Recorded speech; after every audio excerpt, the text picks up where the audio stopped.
नमस्ते। भारत में हर कामकाजी महिला की सुरक्षा के लिए ना एक बहुत ही पावरफुल कानून है। तो आज हम इसी कानून को पॉश एक्ट 2013 को एकदम आसान भाषा में समझेंगे।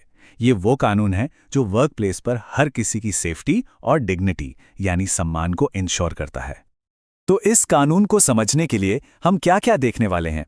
सबसे पहले सेफ्टी का अधिकार आखिर है क्या, फिर सेक्सुअल हैरेसमेंट असल में होता क्या है, शिकायत कैसे की जा सकती है, इन्वेस्टिगेशन प्रोसेस कैसा होता है, और हाँ, सबसे जरूरी, इसमें एम्प्लॉयर की क्या भूमिका है। तो चलिए सबसे पहले बात करते हैं उस फंडामेंटल प्रिंसिपल की जिस पर यह पूरा कानून टिका हुआ है। देखिए, ये कानून सेक्सुअल हैरेसमेंट को सिर्फ एक मिसकंडक्ट या गलत व्यवहार नहीं मानता। नहीं, ये इसे हमारे फंडामेंटल राइट्स का वायलेशन मानता है, इक्वालिटी का अधिकार और डिग्निटी के साथ जीने का अधिकार। कानून की प्रीएम्बल यानी उसकी प्रस्तावना में ही साफ साफ लिखा है कि हर महिला को सेक्सुअल हैरेसमेंट से फ्री एक सेफ एनवायरनमेंट का अधिकार है। ये बहुत बड़ी बात है। ठीक है, तो अब देखते हैं कि ये कानून सेक्सुअल हरासमेंट को डिफाइन कैसे करता है, मतलब क्या-क्या इसके दायरे में आता है और कौन-कौन प्रोटेक्टेड है। तो कानून कहता है सेक्सुअल हरासमेंट का मतलब है कोई भी ऐसा अनवेलकम एक्ट या बिहेवियर। अब ये अनवेलकम शब्द बहुत जरूरी है, मतलब कोई भी ऐसा बर्ताव जो सामने वाले को पसंद नहीं है, चाहे वो सीधे सीधे किया गया हो या इशारों में।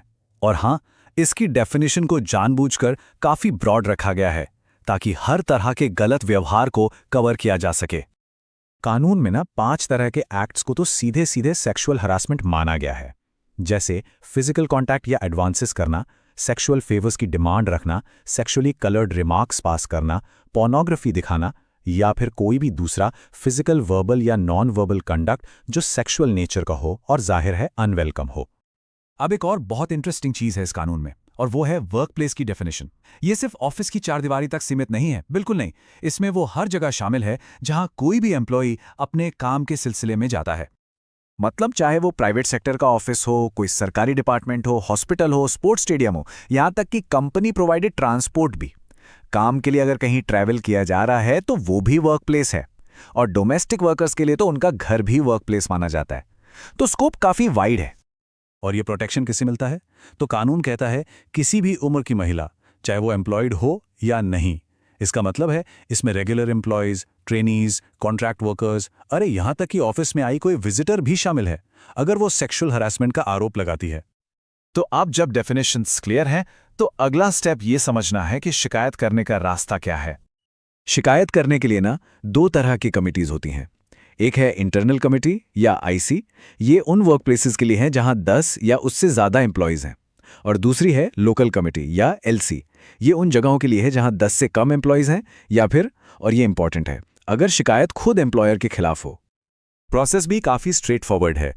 शिकायत रिटन में देनी होती है।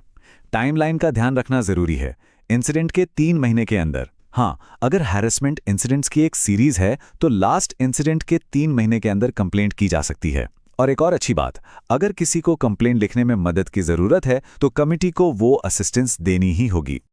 ठीक है, कंप्लेंट फाइल हो गई। अब आगे क्या होता है? अब शुरू होती है इन्वेस्टिगेशन प्रोसेस। ये जानना बहुत जरूरी है कि इंक्वायरी के दौरान कमिटी के पास सिविल कोड जितनी पावर्स होती हैं। इसका मतलब क्या है? इसका मतलब है कि वो लोगों को समन कर सकते हैं, माने पूछताछ के लिए बुला सकते हैं, और जरूरी डॉक्यूमेंट्स की जांच भी कर सकते हैं। ये पावर्स इसलिए दी गई हैं ताकि ये एक थरो इन्वेस्टिगेशन हो सके। और इस पूरे प्रोसेस को टाइम बाउंड बनाया गया है ताकि ये अनिश्चित काल तक ना चले। कुछ की डेडलाइंस हैं। कंप्लेंट फाइल होने के 90 दिन के अंदर इंक्वायरी पूरी होनी चाहिए। फिर इंक्वायरी पूरी होने के 10 दिन के अंदर कमिटी को अपनी रिपोर्ट देनी होती है। और आखिर में रिपोर्ट मिलने के 60 दिन के अंदर एम्प्लॉयर को रिकमेंडेशंस पर एक्शन लेना होता है। इन्वेस्टिगेशन के दौरान भी पीड़ित की सेफ्टी का ध्यान रखा जाता है। अगर कंप्लेनेंट एक रिटन रिक्वेस्ट देती है तो कमिटी कुछ इंटरिम मेजर्स रेकमेंड कर सकती है, जैसे कंप्लेनेंट या रिस्पोंडेंट का किसी दूसरी जगह ट्रांसफर करना, या फिर अग्रीव्ड वुमन को 3 महीने तक की पेड लीव ग्रांट करना, या कोई और राहत जो जरूरी लगे। अब बात करते हैं एम्प्लॉयर के रोल की, क्योंकि ये कानून सिर्फ कमिटीज तक ही सीमित नहीं है बल्कि एम्प्लॉयर पर भी सीधी सीधी जिम्मेदारियां डालता है।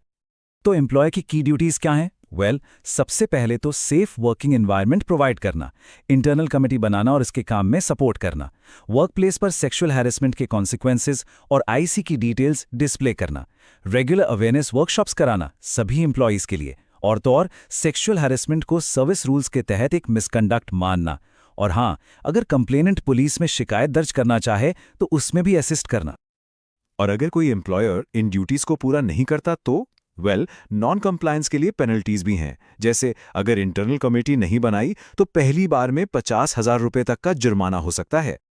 तो इन शॉर्ट, पॉश एक्ट सिर्फ एक कानून नहीं है, ये वर्कप्लेस पर सेफ्टी, डिग्निटी और इक्वालिटी के लिए एक, कह सकते हैं, कॉम्प्रिहेंसिव कोड है। इसमें डेफिनेशन से लेकर इन्वेस्टिगेशन और अकाउंटेबिलिटी तक सब कुछ कवर किया गया है। तो कानून के बारे में जानना एक बात है, पर यह एक बहुत बड़ा सवाल भी खड़ा करता है। सवाल यह है कि क्या सिर्फ कानून का पालन करना काफी है, या फिर एक सचमुच सेफ वर्कप्लेस कल्चर बनाने के लिए इससे भी आगे बढ़कर हमारी सोच और व्यवहार में बदलाव लाना ज्यादा जरूरी है।